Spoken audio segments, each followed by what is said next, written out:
జార్ఖండ్లోని జంషేడ్పూర్లో ప్రధాని బహిరంగ సభ, కాంగ్రెస్ అత్యంత అవినీతి పార్టీ అని మోదీ విమర్శ. కోదాడ, హుజూర్నగర్ నియోజకవర్గాల్లో మంత్రి ఉత్తమ్ కుమార్ రెడ్డి పర్యటన, గండ్లు పడిన సాగర్ ఇడుమ కాలువ మరమ్మత్తు పనులు పరిశీలన. జీవో నెంబర్ 33ను రద్దు చేయాలని బీఆర్ఎస్ విద్యార్థి సంఘం డిమాండ్, మినిస్టర్ క్వార్టర్స్ ముట్టడికి ప్రయత్నించడంతో అడ్డుకున్న పోలీసులు. ఉగ్రవాదానికి వ్యతిరేకంగా భారత్ పోరాడుతోందన్న కిషన్ రెడ్డి, టెర్రరిజంపై జీరో టాలరెన్స్తో వ్యవహరిస్తున్నామన్న కేంద్ర మంత్రి. హైదరాబాద్ గణేష్ నిమజ్జనానికి అన్ని ఏర్పాట్లు చేశామన్న మంత్రి పొన్నం ప్రభాకర్, అధికారులు అప్రమత్తంగా ఉండాలని సూచన. తెలంగాణ పీసీసీ నూతన అధ్యక్షుడిగా మహేష్ గౌడ్ ప్రమాణ స్వీకారం, నేటి నుంచి బాధ్యతల స్వీకరణ. మేడిగడ్డ బ్యారేజీ నిర్మాణ లోపాలపై విజిలెన్స్ విచారణ, ప్రభుత్వానికి నివేదిక అందజేసిన విజిలెన్స్ అండ్ ఎన్ఫోర్స్మెంట్.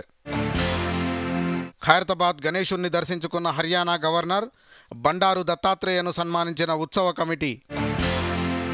ఖైరతాబాద్ మహాగణపతిని దర్శించుకునేందుకు తరలివస్తున్న భక్తులు, భారీగా క్యూలైన్లతో నిండిన జనం.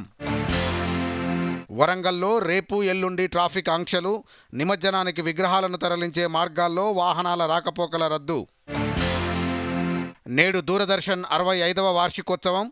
మారుతున్న కాలానికి అనుగుణంగా సమకాలీన అంశాలపై ప్రజల్లో చైతన్యం కలిగిస్తున్న public broadcaster. Delhi CM Arvind Kejriwal సంచలన ప్రకటన, 2 రోజుల్లో సీఎం పదవికి రాజీనామా చేస్తానని వ్యాఖ్య. సీఎం అరవింద్ కేజ్రీవాల్ వ్యాఖ్యలను తప్పుపట్టిన బీజేపీ, రాజీనామా చేస్తానని చెప్పడం పొలిటికల్ స్టంట్ అని ప్రదీప్ బండారి విమర్శ.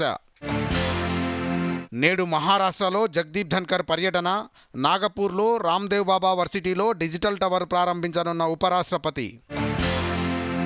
నేడు దేశవ్యాప్తంగా ఇంజనీర్స్ డే నిర్వహణ, శుభాకాంక్షలు తెలిపిన ప్రధాని మోదీ, కేంద్ర హోంమంత్రి అమిత్ షా.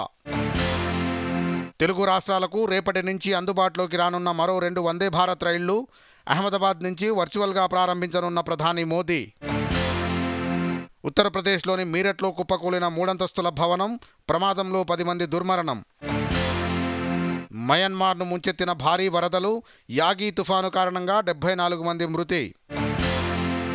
హైతీలోని కాల్ బాసియర్ ప్రాంతంలో పేలిన ఇంధన ట్యాంకర్, 16 మంది మృతి, మరో 40 మందికి గాయాలు.